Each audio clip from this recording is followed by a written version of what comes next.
안녕하세요. 취업 컨설턴트 최지연입니다. 면접 준비하면서 참 궁금한 게 많으셨죠? 인터넷에 찾아보면 나와 같은 고민을 하는 분들이 참 많이 있는데 누가 좀 속 시원히 알려줬으면 좋겠다 이런 생각 하셨을 겁니다. 그래서 준비했습니다. 면접에 관한 궁금증을 쌤들에게 물어봐 면접 샘물인데요. 총 4강에 걸쳐 영업, 생산기술, IT, 사무 직무에 대한 궁금증을 해결해보는 시간 갖겠습니다. 오늘 1강은 영업 직무로 이야기를 나눠볼게요. 지금 시작하겠습니다.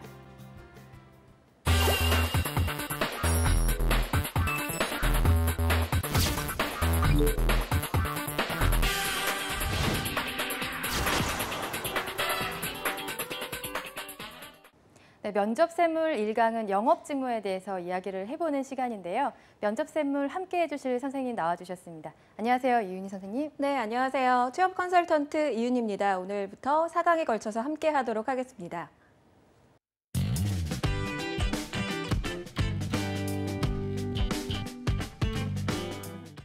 네, 영업 직무로 준비하시는 분들 참 많은데요. 이것과 관련돼서 면접에 대해서 궁금한 점이 참 많으실 겁니다. 네, 영업 직무에 대한 질문들 어떤 것들이 있죠? 네, 오늘도 질문이 많이 도착을 했는데요. 영업 직무와 관련된 질문 함께 보시겠습니다. 네, 먼저 첫 번째 질문인데요. 전공자가 아닌데 어떻게 어필해야 하나요? 라는 질문이 있었고요. 두 번째는 영업 경험이 없는데 어떻게 하죠? 네, 세 번째는 해외 영업의 경우 외국어 면접은 어떻게 준비해야 되나요? 라는 질문이 있었고요.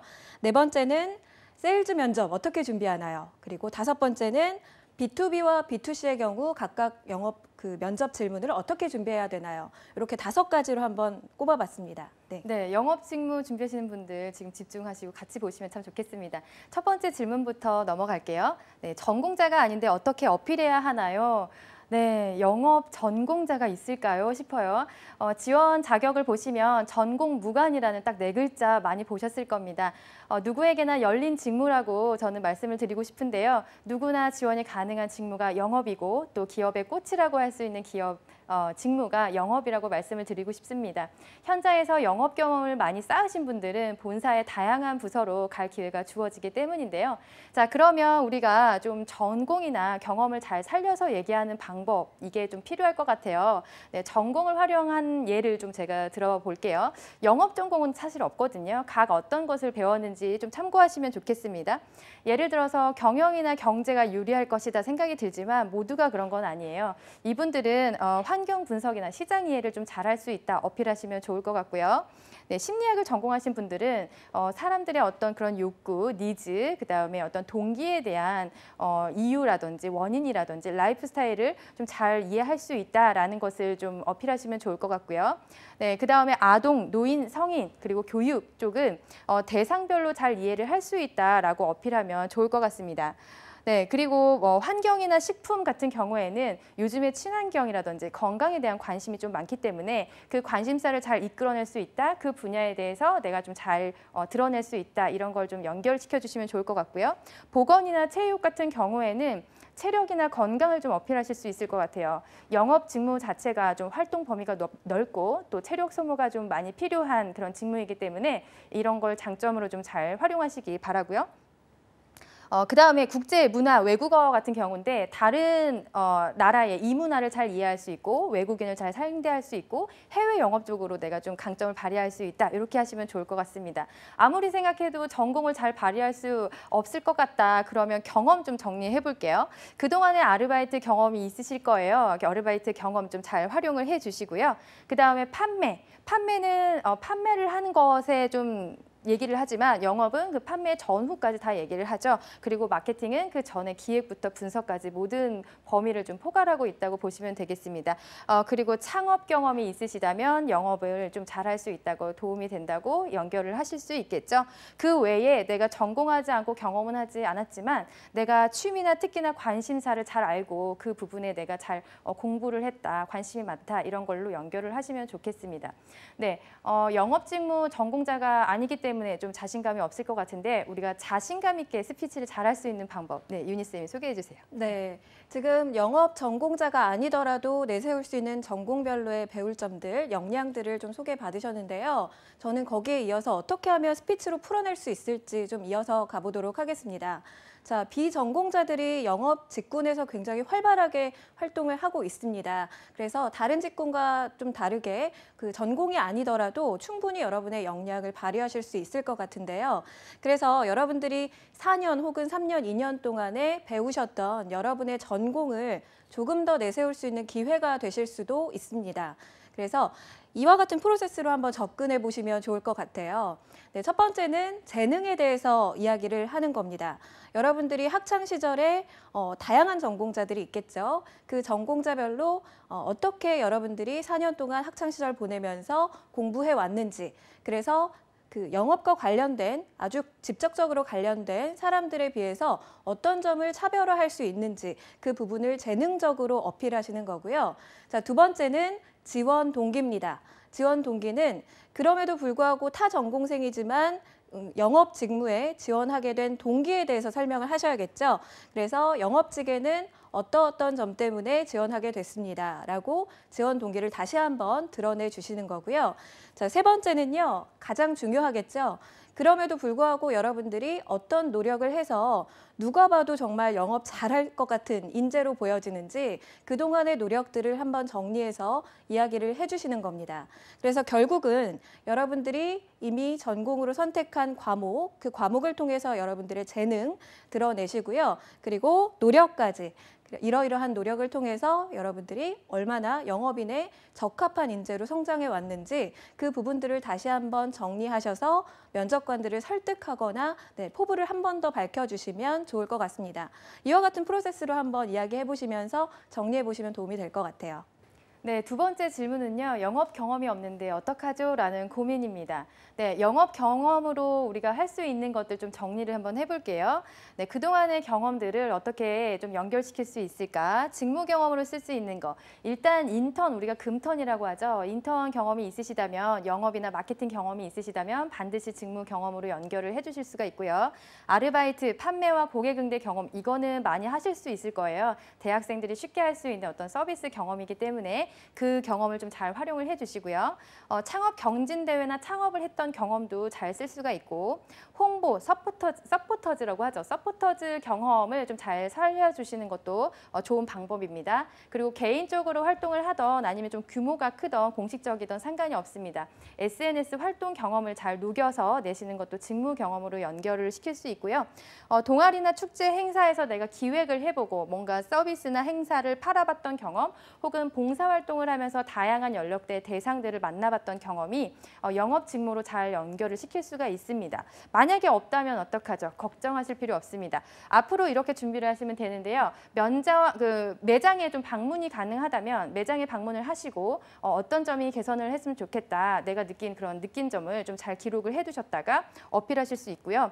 현장, 이거는 매장이나 어떤 일반 사람이 갈 수 없는 곳이라면 좀 단체 신청을 해서라도 견학을 좀 가보시는 거를 좀 추천을 드릴게요. 그리고 제품이랑 서비스를 내가 이용해 볼 수 있는 사람이라면 고객 입장에서 이용해보고 어떤지 그 느낌을 잘 정리를 해주시고요. 당연히 여기 기업은 분석을 하셔야 되고요. 이 크게 봐서 산업 분석이랑 그다음에 경쟁사까지 비교 분석을 해주시는 게 좋은데 뚜렷하게 뭐 3대 유통사 혹은 5대 은행 이런 것들은 경쟁사가 너무나 확연히 뚜렷하게 나와 있기 때문에 다 공부를 하신다면 잘 연결을 시킬 수가 있습니다. 그리고 데이터 수치와 관련돼서 우리 매출 실적이라든지 목표라든지 이런 거 좀 관리해야 되거든요. 데이터 관리했던 경험, 특별한 경험, 도전 정신, 새로운 어떤 목표를 달성해야 되는 경험이나 내가 뭔가 좀 어렵지만 끝까지 했던 경험들을 잘 연결을 시켜주시면 좋겠습니다. 개인 경험을 이 영업으로 좀 역량을 연결시키는 방법도 궁금하실 것 같아요. 그 내용 함께 하도록 하겠습니다. 네, 이어서 영업 그 직무에 맞춰서 여러분들이 어떻게 역량을 드러낼 수 있을지 한번 생각해 보겠는데요. 자, 세일즈, 영업 너무 하고 싶은데 그럼에도 불구하고 경험이 전무하다라고 좀 막막한 학생들 있을 것 같습니다. 그런데 전혀 두려워하지 마시고요. 오히려 조금 더 넓게 한번 생각해 보시는 거예요. 그래서 우리가 뭐 흔히 만나는 세일즈맨들, 영업맨들 한번 떠올려 보시기 바랍니다. 그 영업맨들이나 세일즈맨들 어떤 역량을 갖고 있는지 먼저 파악해 보시는 건데요. 지금 보시는 것처럼 영업 직군에 종사하는 사람들이 갖고 있는 장점들, 역량들을 제가 한번 정리해 봤습니다. 한 1분, 2분 정도 남짓으로 정리를 했기 때문에 이 외에도 굉장히 많은 역량들이 있을 겁니다. 그래서 세일즈맨이 갖춰야 될 역량이 뭘까 한번 쭉 정리해 보시고요. 그 중에서 여러분들이 우선순위를 한번 매겨보시는 거예요. 다양한 역량 가운데에서 영업을 하기 위해서는 특히 뭐가 중요할까? 하나, 둘, 세 가지 이렇게 1번, 2번, 3번 우선순위를 매겨보시고요. 그 우선순위를 바탕으로 해서 면접 답변을 준비하시는 겁니다. 예를 들어서 여기서 보자면 저 같은 경우에는 화술이 중요하다라는 생각이 드는데요. 아무래도 사람들과 대화를 잘 해야 되기 때문이겠죠. 그리고 어떤 제품이나 회사에 대한 전문성이 있어야 그 사람을 좀 믿음직스럽게 볼 수 있겠죠. 그래서 두 번째는 전문성이다라고 생각하시고요. 세 번째는 좀 재치 있게 사람들에게 친근하게 다가갈 수 있는 이미지도 괜찮을 것 같다라고 생각하는 개인만의 어떤 역량을 세 가지 정도 선택해 보시는 겁니다. 그래서 그 다음으로는요. 그와 관련된 여러분의 경험을 어필하시는 건데요. 따로 대놓고 생각했을 때 꼭 세일즈, 영업이 아니더라도 내가 많은 사람들 앞에서 좋은 화술로서, 스피치로서 인정받았던 사례가 있다면 그 경험을 갖다 쓰시면 되겠고요. 두 번째로 어떤 전문성에 대해서 회사와 관련된 직접적인 경험이 있다면 더 좋겠고요. 혹은 어떤 프로젝트나 어떤 공모전이나 이런 것들 참여하면서 어떻게 전문성을 좀 키워왔는지 꼭 영업 직군이 아니더라도 괜찮습니다. 그래서 전문성을 조금 더 부각시켜 보시면 좋을 것 같고요. 재치도 마찬가지로요. 사람들을 즐겁게 해줬던 기억이라든가 아니면 특히 사람들에게 어떻게 인정을 받고 있는지 이런 이야기들을 같이 곁들여 주시면요. 꼭 세일즈, 영업 경험이 없더라도 여러분들이 그에 적합한 인재라는 것을 자신감 있게 표현하실 수가 있을 겁니다. 그래서 오히려 좀 다르게 접근해 보시는 것도 좋을 것 같습니다. 네. 네, 세 번째 질문으로 넘어갈게요. 해외 영업의 경우 외국어 면접은 어떻게 준비하나요? 네, 이것도 많은 고민이 있으시죠? 자, 일단 외국어 면접은 꼭 해외 영업 파트가 아니더라도 이런 세 가지 유형의 어떤 면접을 시행하고 있습니다. 우선 전화 면접인데요. 전화 면접 어떤 시간과 장소에 구애받지 않고 어떤 지역에 구애받지 않고 지원자들을 배려하는 면접 방식인데요. 중요한 거는 그 예약 전화를 잘 받으셔야 되고요. 팁은 내가 좀 정리한 것들을 대본을 좀 참고할 수 있다. 단 화상 전화 면접에서는 그걸 활용할 수 없기 때문에 그 부분은 좀 주의를 하셔야 되겠죠. 두 번째는 이제 라이팅인데 이 부분은 비즈니스 레터의 비중이 업무 비중이 큰 직무 같은 경우에는 장문 시험을 보게 됩니다. 우리가 가장 고민을 많이 하는 건 세 번째가 아닌가 싶어요. 영어회화 방식인데요. 원어민 면접관이 보는 경우도 있고 혹은 원어민 수준의 내국인 면접관이 면접을 이제 회화 형식으로 진행을 하게 됩니다. 이럴 경우에 우리가 어떻게 준비를 해야 되나요? 질문들을 조금 정리를 해보면 우선 필수 질문, 자기소개 해보세요. 뭐 Tell me about yourself 아니면은 Could you please introduce yourself please? 라는 그런 질문들이 있을 것 같고요. 그 다음에 지원 동기. Why did you apply to our company라든지 아니면 of this 직무라고 해서 이 직무 또는 그 우리 회사에 왜 지원을 했는지 이런 것들이 다 필수 질문이 될 수 있고 그 다음에 강점. What are your key skill 혹은 strengths 혹은 strengths라는 게 되겠고요. 그 다음에 competency라는 거 역량이죠. 그런 것들을 어떻게 표현을 해야 되는지 물어보는 경우가 있기 때문에 필수로 준비를 해주시고 그 다음에 약점, weakness에 대해서도 좀 보완을 해주셔야 됩니다. 이런 네 가지 필수 질문 같은 경우에는 내가 한국말로 했던 거랑 내용이 거의 흡사해야 돼요. 외국어 면접을 봤을 때 당연히 그 내용이 똑같아야 되는데 갑자기 달라지는 그 당시에 당황하는 그런 모습을 보일 수가 있는데요. 이런 건 필수 질문이니까 잘 대본을 정리해서 숙지를 해주시고요. 그 외에 다양한 주제로 물어보는 거 일상회화 수준의 그런 회화 주제가 나온다는 거예요. 예를 들면 라면을 끓이는 방법 혹은 외국인 친구가 왔을 때 내가 투어 스팟을 어디로 좀 추천을 할 것인가 라든지 캐시 드로잉을 하는 방법이라든지 좋아하는 스포츠는 무엇인가요? 라든지 자유주제로 좀 일상회화를 할 수 있는 그런 수준에서 준비를 해주시면 되고요. 퀘스천 앤서 이렇게 그 커뮤니케이션이 이루어져야 되기 때문에 즉각적인 반응이 더 중요하다는 거예요. 고급 문장이나 어떤 그런 스킬보다도 그런 걸 좀 주의를 해주시면 되고요. 그다음에 주의사항 하나를 알려드리면 격식을 갖춘 어휘 사용이 돼야 된다는 거예요. 그래서 인사를 하실 때 뭐 하이, 헬로 혹은 뭐 하이 가이즈라는 어떤 우리 친한 사람들 안에서만 쓰는 그런 표현들이 아니라 아침이라면 뭐 굿 모닝, 그다음에 뭐 오후라면 굿 애프터눈 하시면서 시작을 하시고 뭐 It's glad to have an opportunity to introduce myself to you 라든지 뭐 이렇게 기회를 얻게 돼서 너무 기쁩니다라는 걸 시작으로 해서 공식 용어를 좀 잘 사용해 주시면 되겠습니다. 모든 면접에서 아이 컨택이 중요하지만 또 이렇게 영어 면접에서 시선 처리 어떻게 하면 좋을까요? 쌤 알려주세요. 네. 자, 한국어로 말하기도 참 어려운데 외국어로 면접 볼 땐 더 당황하겠죠. 네, 특히나 원어민 면접관이 심사를 한다라고 생각하면 더 당황할 수 있습니다. 사람이 당황을 하면요, 눈을 못 쳐다보게 되죠. 그래서 맞아요. 예, 허공으로 시선이 가거나 혹은 다른 곳을 쳐다보면서 자신감 있게 말하면 소통하는 느낌을 좀 덜 줄 수 있기 때문에 이와 같이 시선 처리 방법에 대해서 여러분들 같이 한번 준비해 보시면 좋을 것 같습니다. 네. 네, 면접관이 한 명이냐 혹은 몇 명이냐에 따라서 달리 시선 처리를 하시면 좋을 것 같은데요. 특히나 1대1의 뭐 외국어 면접 상황이라든지 기타 면접 상황에서 여러분이 면접관의 눈을 쳐다보지 않으면 굉장히 신뢰감이 떨어지는 이미지로 보여지실 수가 있습니다. 네, 우리가 실제로도 뭔가 누구랑 대화를 나눌 때 상대방이 내 눈을 보지 않고 이야기하면 집중을 안 하는 것 같은데 라는 생각도 들 거고요. 혹은 뭔가 진심을 말하고 있는 것이 아닐 수 있겠다라는 우려도 들 수 있기 때문에 항상 상대방의 눈을 바라보셔야 됩니다. 그런데 상대방 눈 보기가 참 어렵죠. 그래서 그 눈과 눈 사이 미간 정도의 시선을 주시는 것도 방법이 될 수 있겠는데요. 그 시중에 나와 있는 커뮤니케이션 관련 서적들을 보면 뭐 인중을 쳐다봐라, 턱 끝을 쳐다봐라, 혹은 넥타이 라인을 봐라, 뭐 여러 가지 의견들이 분분합니다. 그런데 외국어 면접 상황에서 좀 가깝게 청중을 두고 있을 경우에는요. 자, 코 밑으로 시선이 내려가게 되면 상당히 다른 곳을 보고 있는 느낌을 줄 수가 있거든요.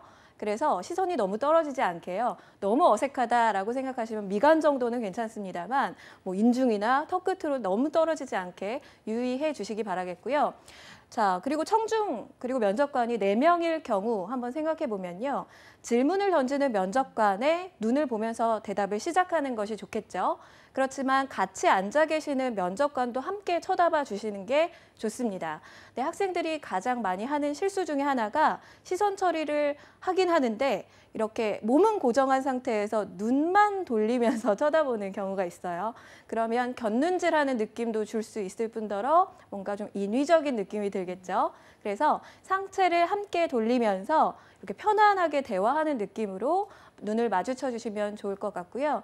내용에 따라서 뭐 갑자기 이렇게 시선을 바꾸기보다는 한두 문장 정도 여유 있게 시선을 주시다가 또 넘어가서 시선을 주시고 이런 식으로 좀 자연스럽게 여러 면접관을 함께 바라보시면 더 좋을 것 같습니다.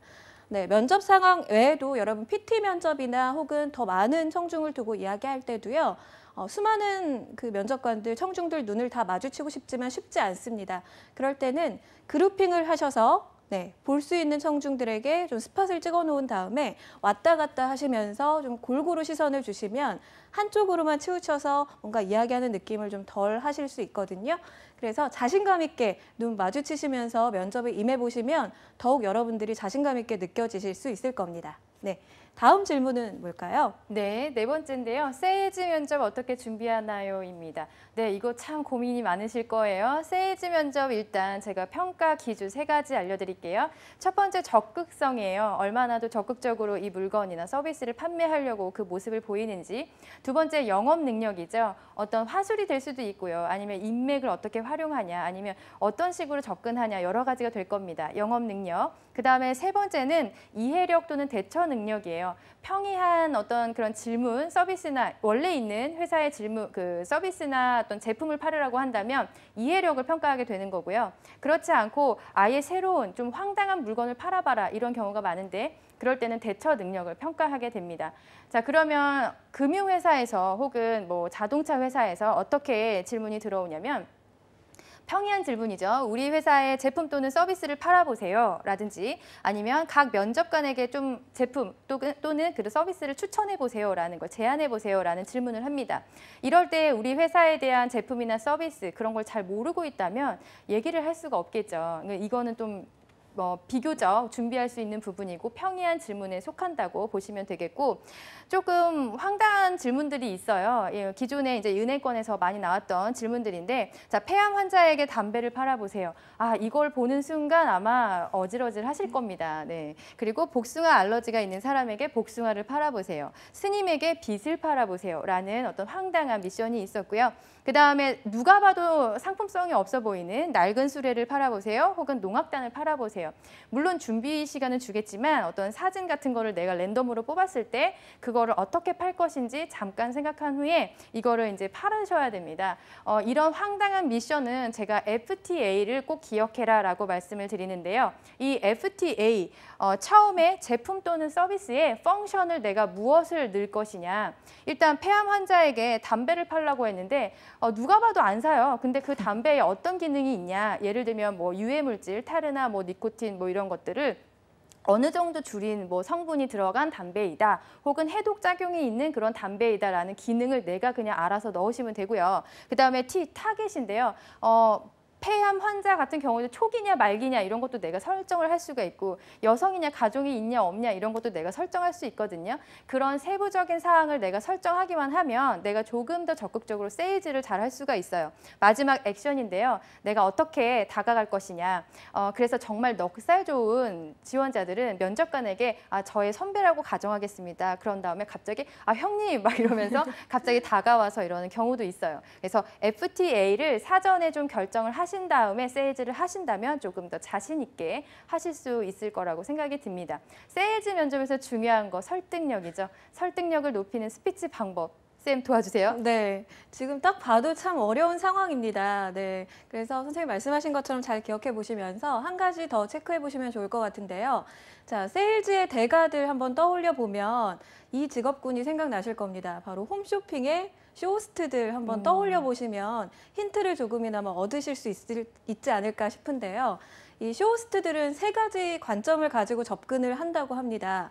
제가 다른 강연에서도 조금 이야기를 드렸는데요. 보시는 것처럼 그 설득의 세 가지 요소를 접목시키는 거예요. 그래서 첫 번째, 그 에토스라고 하는 전문력과 공식력을 보여줘라. 그리고 두 번째, 파토스라고 하는 감성적인, 인간적인 미로 어필해라 라는 거고요. 세 번째, 논리적인 로고스로 접근해라. 그래서 이렇게 세 가지 관점에서 여러분이 접근하시는 것도 또 하나의 방법이 되실 수 있을 것 같습니다. 자, 쇼호스트들 한번 떠올려 볼까요?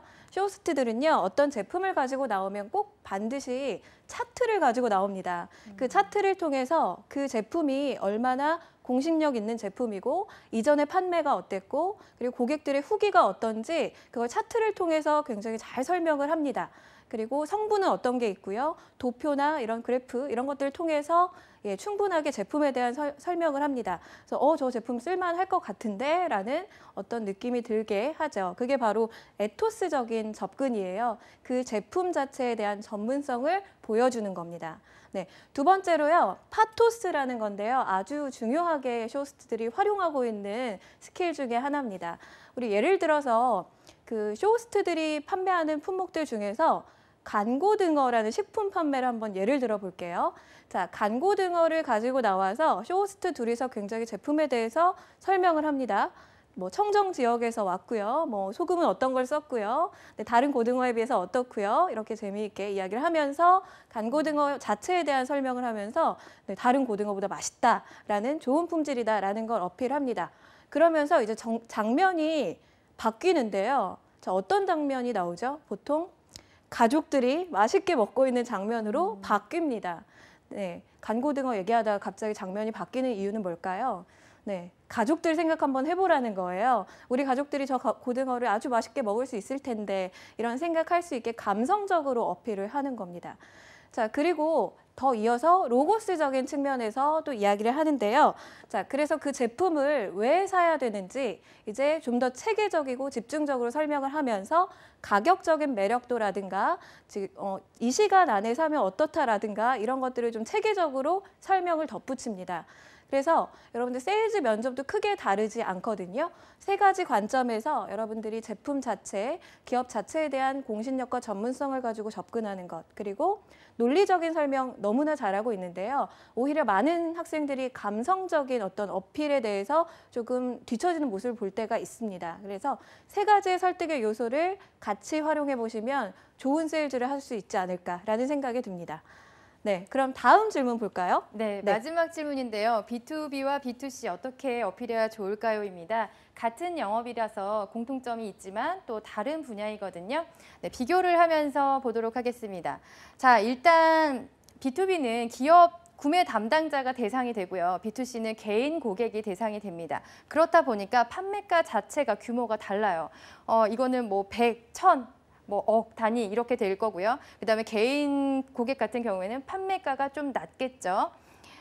그다음에 이 구매력에 어떤 결정을 할 수 있는 영향을 받는 인물이 그 구매 기업자의 담당자가 아니라 그 담당자의 상사 그리고 그 기업 문화가 상당한 영향을 미칩니다. 그래서 그 기업을 좀 많이 조사를 하시는 게 중요하고 상사의 어떤 의도를 같이 하시는 게 중요해요. 왜냐하면 계약까지 같이 와서 그 상사가 안 된다라고 하면 어그러지는 경우도 있기 때문에 이런 부분 좀 중요하다고 기억을 해주시면 좋겠고요.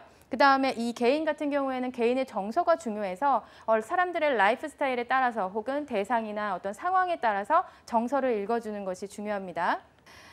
그래서 전체 과정을 본다면 이 B2B는 판매 전후 영업만 책임지는 게 아니라 계약을 할 때 처음부터 이 기업의 의도가 어떤 것인지 전체를 커스터마이징 해준다고 생각을 하시면 돼요. 완성품을 파는 경우도 있지만 기획 단계에서 어떤 기능을 넣어주세요. 같이 연구를 하고요. 생산, 판매, 사후 관리까지 전체 거의 매니저 형식으로 각 분야의 담당자가 있지만 같이 일정을 체크해주고 관리를 해주는 그런 역량이 필요하고요. 개인 같은 경우에는 판매 전후에 영업을 좀 많이 영업에 집중한다 이렇게 보시면 되겠습니다.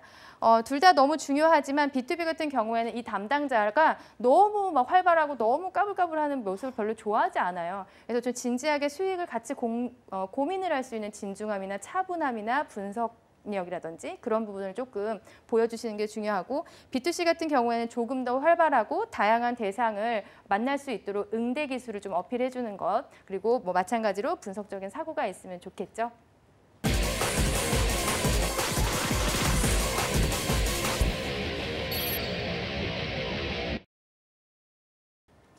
네, 저는 사실 이 영업 직군의 면접이 가장 어렵지 않을까라는 생각이 드는데요.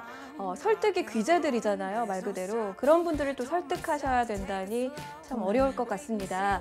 그렇지만 그 직무에 대한 애정도, 관심도를 통해서 여러분의 경험을 잘 어필해 보신다면 면접에서 좋은 결과를 얻지 않을 수 있을까라는 생각이 듭니다. 네, 오늘 면접생물 이윤희 선생님 그리고 저와 함께 했는데요. 5가지 궁금했던 점 다 해결되셨으면 좋겠습니다. 꼭 취업 성공하시길 바라겠습니다. 여러분의 성공 취업을 응원합니다. 감사합니다.